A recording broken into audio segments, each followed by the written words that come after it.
আমার ভাইয়েরা, বন্ধুরা, আপনাদের কাছে আমরা বেশি কথা বলতে চাই না। আমাদের যে দাবি, এই দাবি কেউ কর্ণপাত করে না।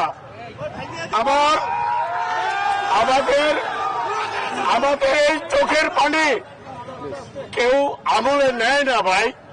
আমরা আজকে কথা বলেছি তৃণমূলের কথা। আমাদের চোখের পানি, এটা আমার চোখের পানি না, এটা আমার 20 লক্ষ ভাইয়ের চোখের পানি। তারা আমাদের কথা বুঝে কিন্তু শোনে না।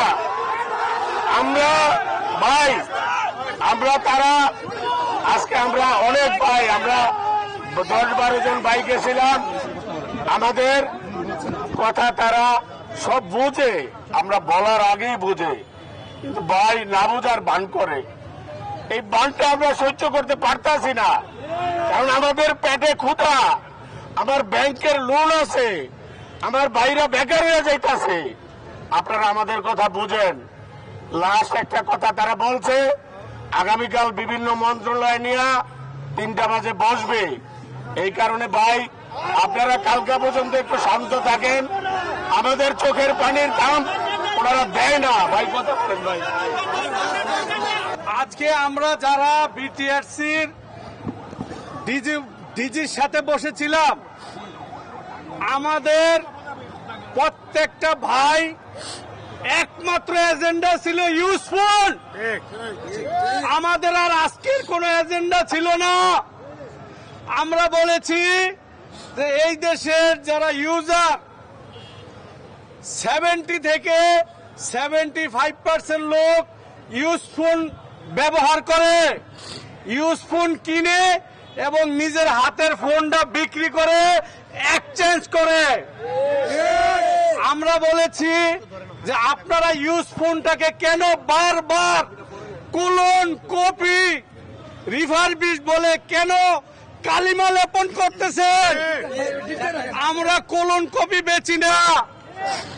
আমরা যে মালটা বেচি সেটা বিদেশে ব্যবহার হয়। বিদেশি ধনী দেশের মানুষে একটা সময় ইউজ করে পরে ছেড়ে দেয়, সেই মালটা আমরা এই দেশে আনা বিক্রি করি। আমরা বলেছি যে আপনি বাণিজ্য নীতি যতই সহজ করেন না কেন, আমাদের ইউজফোনের ব্যবসা করতে দিতে হবে। এখন ওনারা যে অপশনগুলি দিয়েছে, আজকে আমরা ইম্পোর্ট নিয়ে বার্গেনিং করেছি। আমরা বলছি যে এই যে হাজার হাজার ব্যবসায়ী আজকে চিটাগাং, খুলনা, সিলেট, ওই বাইরে এক কাপড়ে আজকে 3 দিন ঢাকা শহরে এক কাপড় পরে 3 দিন আমাদের ব্যবসায়ী ভাইয়েরা দোকান বন্ধ করে রাস্তায়। আপনি যতই কথা বলেন না কেন, বাণিজ্য অবাধ না করলে আমরা ছোট ব্যবসায়ীরা ব্যবসা করতে পারবো না।